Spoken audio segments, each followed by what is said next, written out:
Di sebuah sudut kota kecil di Taiwan, berdirilah deretan kontrakan sederhana yang menjadi tempat tinggal para pekerja migran. Dindingnya tipis, catnya mulai pudar, dan atapnya sering bocor bila hujan turun. Lantai semen yang dingin menjadi saksi bisu betapa kerasnya perjuangan mereka di negeri orang. Meski sederhana, bagi Maya, seorang TKW asal Jawa Tengah, kontrakan itu adalah satu-satunya tempat ia bisa melepas lelah setelah seharian penuh menjaga seorang nenek lansia yang sakit-sakitan. Malam itu, angin bertiup pelan, membawa aroma masakan dari dapur-dapur kecil para penghuni kontrakan. Ada yang sedang merebus mie instan, ada yang menggoreng ikan asin, ada pula yang sekadar menjerang air untuk kopi murah yang bisa sedikit menghangatkan badan. Maya duduk di beranda kontrakannya, menatap lampu jalan yang temaram. Dari kejauhan, terdengar suara motor lalu lalang bercampur dengan tawa lirih beberapa teman TKW lain yang baru pulang kerja. Namun, di balik suasana ramai itu, hati Maya seringkali diliputi sepi. Jauh dari orang tua, jauh dari tanah kelahiran, dan hanya bisa menunggu kabar lewat telepon yang kadang putus nyambung. Kadang, ia menatap layar ponselnya berulang kali, berharap ada pesan dari keluarganya. Tapi seringkali yang ada hanyalah keheningan. Maya menarik napas panjang. Ia tahu jalan yang dipilihnya bukanlah jalan mudah. Ia harus kuat, meski tubuh letih, meski jiwa sering merasa kosong.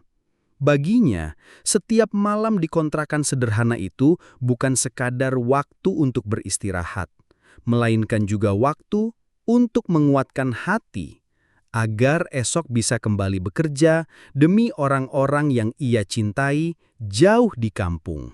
Tak jauh dari kontrakan Maya, tinggal Raka, seorang TKI asal Jawa Barat yang bekerja di sebuah pabrik elektronik. Hidupnya pun tak kalah berat. Setiap hari ia berdiri berjam-jam di depan mesin produksi, mengangkat barang, memeriksa komponen satu persatu. Tangannya kapalan, tubuhnya sering pegal, dan terkadang matanya memerah karena kelelahan.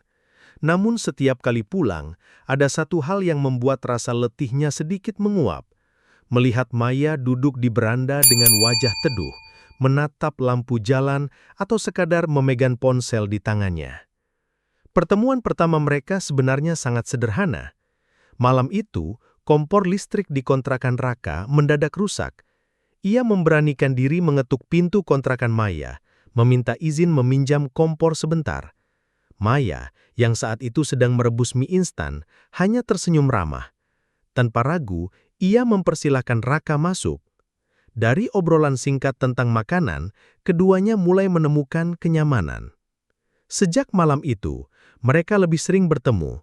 Kadang Maya memasak sayur sederhana, sayur bayam atau tumis kangkung, lalu memanggil Raka untuk makan bersama.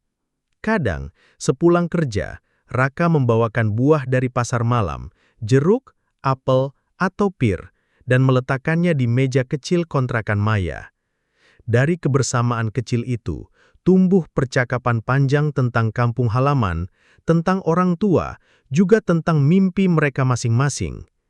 Meski hanya duduk di kursi plastik murahan atau lantai semen yang dingin, kebersamaan itu selalu terasa hangat. Di tengah kerasnya kehidupan sebagai pekerja migran, Maya dan Raka menemukan satu hal yang jarang mereka rasakan. Rasa tenang, seolah ada keluarga yang menjaga di tanah rantau. Lama-kelamaan, kontrakan sederhana itu menjadi saksi tumbuhnya benih cinta antara Maya dan Raka. Malam-malam yang sunyi mereka habiskan hanya dengan duduk berdampingan di lantai semen, ditemani secangkir teh hangat atau semangkuk mie instan. Obrolan mereka tak pernah muluk-muluk, hanya tentang keluarga, tentang mimpi sederhana, dan tentang kampung halaman yang selalu mereka rindukan. Bagi Maya, kebersamaan itu seperti oase di tengah kerasnya kehidupan rantau. Sementara, bagi Raka, Maya adalah alasan ia selalu punya semangat pulang kerja, meski tubuh lelah dan pikiran penat.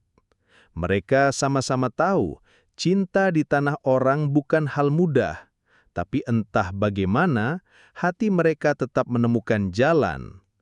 Suatu malam, hujan turun deras mengguyur kota kecil itu.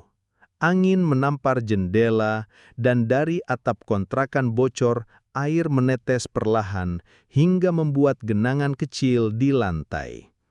Maya duduk bersandar di dinding, wajahnya tampak murung. Cahaya lampu temaram membuat sorot matanya semakin sayu. "Raka, aku capek," bisiknya lirih, hampir tak terdengar di antara suara hujan. Raka menoleh, menatap wajah Maya yang dipenuhi kegelisahan. "Capek kenapa, Mai?" tanyanya pelan. Maya menarik napas panjang. "Setiap bulan gajiku habis, buat bayar utang agen, buat kirim ke kampung. Aku bahkan gak pernah bisa sisain sedikit untuk diriku sendiri. Rasanya seperti aku kerja hanya untuk orang lain, bukan untuk hidupku." Kata-kata itu menggantung di udara. Raka terdiam, mencoba memahami beban yang dipikul Maya. Hatinya ikut perih, sebab ia tahu persis bagaimana rasanya. Di balik senyum yang sering ia lihat, Maya menyimpan luka dan letih yang begitu dalam. Raka mengulurkan tangannya, menggenggam jemari Maya yang dingin. "Kamu gak sendiri, Mai. Selama aku ada, kamu gak perlu tanggung semua sendirian. Kita sama-sama berjuang di sini." Air mata Maya jatuh tanpa bisa ditahan. Di tengah hujan deras dan kontrakan bocor itu, ia merasa ada sedikit hangat. Bukan dari ruangan, tapi dari kehadiran seseorang yang benar-benar peduli. Raka menatap Maya dengan mata penuh iba. Ia tahu betul perasaan itu, sebab dirinya pun berada di posisi yang sama. Setiap bulan, gajinya habis untuk biaya adik-adiknya yang masih sekolah di kampung. Kadang gajinya bahkan belum turun tepat waktu, sementara kebutuhan di rumah terus mendesak. Rasa lelah yang Maya ucapkan sesungguhnya adalah cermin dari hatinya juga. "Aku juga sering merasa begitu, Maya," jawab Raka pelan. Suaranya tenggelam dalam derasnya hujan di luar. "Tapi kalau kita menyerah, siapa yang akan menanggung keluarga di rumah? Mereka bergantung sama kita. Kita nggak bisa berhenti di tengah jalan." Maya menunduk, air matanya jatuh satu persatu membasahi tangannya. Perempuan itu terlihat rapuh, seolah semua kekuatan yang selama ini ia simpan pecah malam itu. Raka mengulurkan tangannya, menggenggam jemari Maya dengan erat. Genggaman itu sederhana, namun hangat, seolah berkata bahwa ia tidak sendirian. "Kita jalani sama-sama ya," ucap Raka menatap Maya lekat-lekat. "Aku mungkin gak bisa janji banyak, tapi aku janji gak akan ninggalin kamu sendiri." Maya mengisak, lalu mengangguk perlahan. Ada rasa hangat yang mengalir di dadanya, rasa yang sudah lama tidak ia rasakan, perasaan dilindungi dan dimengerti. Malam itu, di tengah bocoran atap kontrakan dan suara hujan yang mengguyur deras, dua hati yang terluka saling menemukan penguatannya. Bukan dengan janji manis, bukan pula dengan harta, melainkan dengan ketulusan sederhana. Dalam diam, keduanya tahu, hidup di tanah rantau memang keras, tetapi selama mereka saling menggenggam, mereka bisa bertahan menghadapi apapun. Sejak malam itu, cinta Maya dan Raka semakin dalam. Bukan cinta penuh kemewahan, bukan pula cinta dengan janji muluk, tapi cinta yang ditempa oleh kesusahan dan pengorbanan.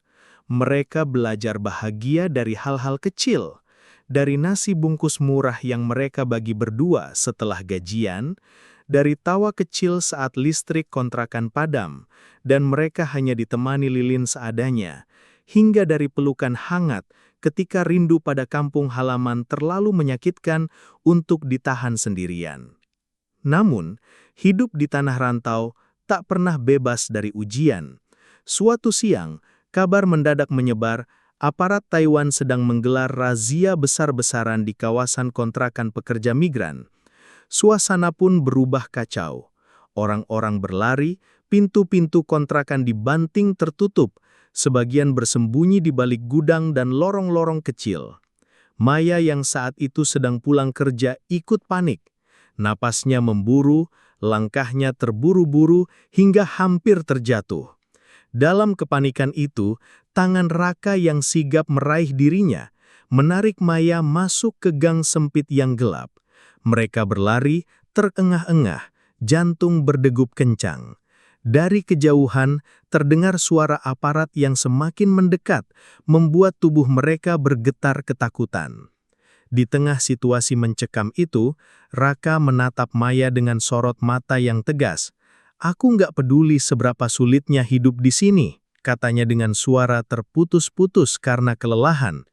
"Yang penting kamu ada di sisiku. Selama kita sama-sama, aku berani hadapi apapun." Maya tak mampu berkata apa-apa. Air matanya mengalir deras, bukan hanya karena takut, tapi juga karena perasaan yang tak bisa lagi ia sembunyikan. Ia memeluk Raka erat-erat, seakan dunia bisa runtuh kapan saja, tapi pelukan itu tetap membuatnya merasa aman. Malam itu, setelah semua kembali tenang, mereka sadar, cinta yang tumbuh di antara mereka bukan sekadar pelipur sepi atau kebersamaan sementara. Cinta itu tulus, lahir dari perjuangan, dan layak untuk dipertahankan meski badai hidup terus datang menghadang. Hari-hari berikutnya bagi Maya dan Raka berjalan dengan penuh warna, suka, duka, tawa, sekaligus air mata. Ada saat-saat di mana mereka tertawa bersama karena hal-hal sederhana, seperti saat memasak terlalu banyak cabai hingga masakan terasa pedas berlebihan, atau ketika listrik kontrakan padam dan mereka menyalakan lilin sambil bercerita tentang masa kecil.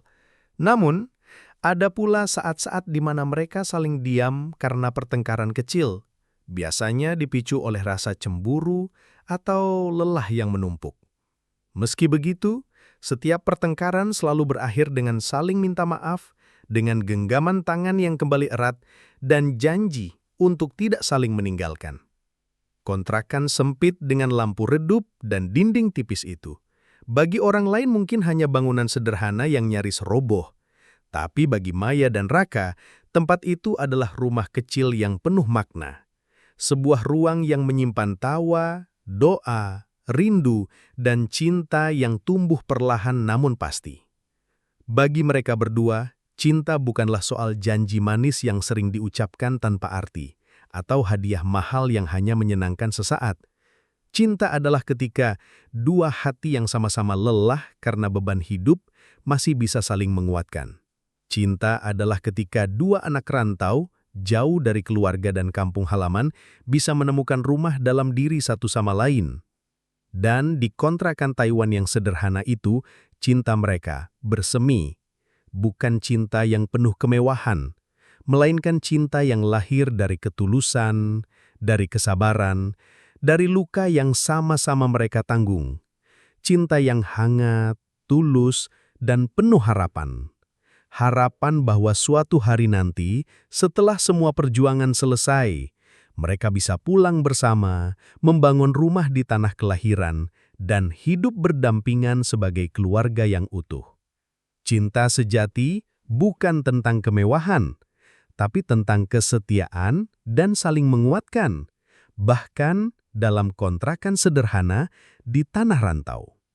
Kalau kisah ini menyentuh hati kalian, jangan lupa like, share, dan subscribe channel Vega Story supaya semakin banyak orang yang bisa mengambil pelajaran dari cerita ini.